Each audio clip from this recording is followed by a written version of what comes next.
हाय सगळ्यांना. तर बघा आम्ही आता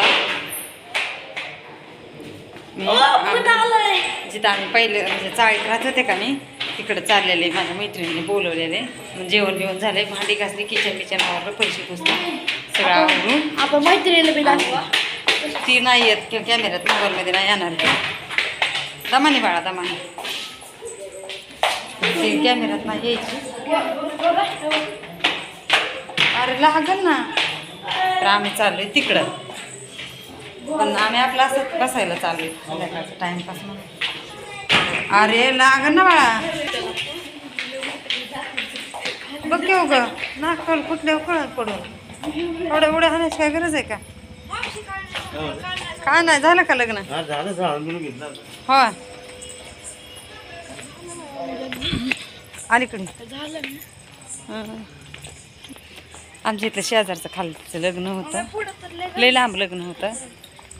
आम्हाला काय जाण्यासारखं नव्हतं, सांगितलं होतं पण लय लांब होतं, आपलं शक्य नव्हतं जाणं.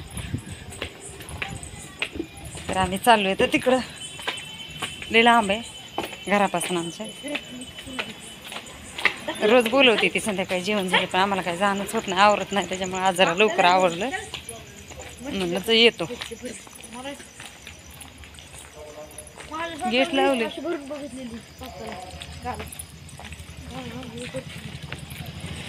गेटच ना पुढे नाही तर राहू दे. लयच लांब आहे, आम्ही रस्ता चलत आहे पण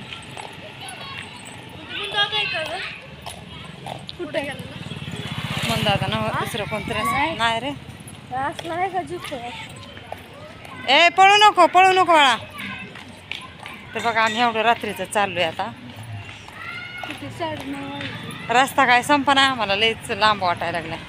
म्हणलं जेवल्यावर जरा काय म्हणतात त्याला, हजम पचम हजम होईल, पचन होईल, काय काय असते ते आपल्याला काय एवढं येत नाही.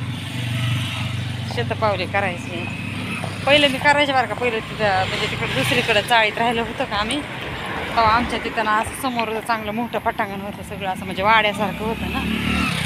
तिकडून पलीकडून अलीकडून खोल्या, समोर मालकाचा बंगला असं, इकडं खोल्या भाड्या करायच्या आणि मधून असा एकदम रस्ता असायचा मोठा मोठा.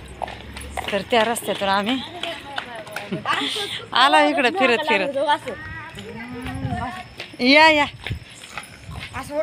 तर तिथं आम्ही मध्ये फिरायचो, छान वाटायचं. रात्री 11-12 वाजेपर्यंत आमचा एन्जॉय असायचा.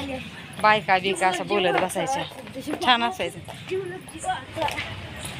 पण सोडलं पोरांमुळं म्हणजे झालं लेकरांमुळं. आहेत का बसलेल्या?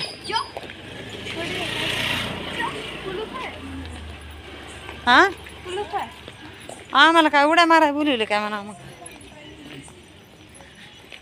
का चोरट्यांना हा नाही बोलवले?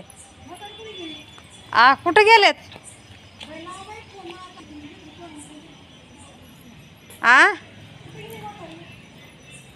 कुठं गेल्या? तुमच्या बगलेला कोण बसले? नाही आमच्या घरी कशाला येतात? मला आता एवढ्यात फोन केला.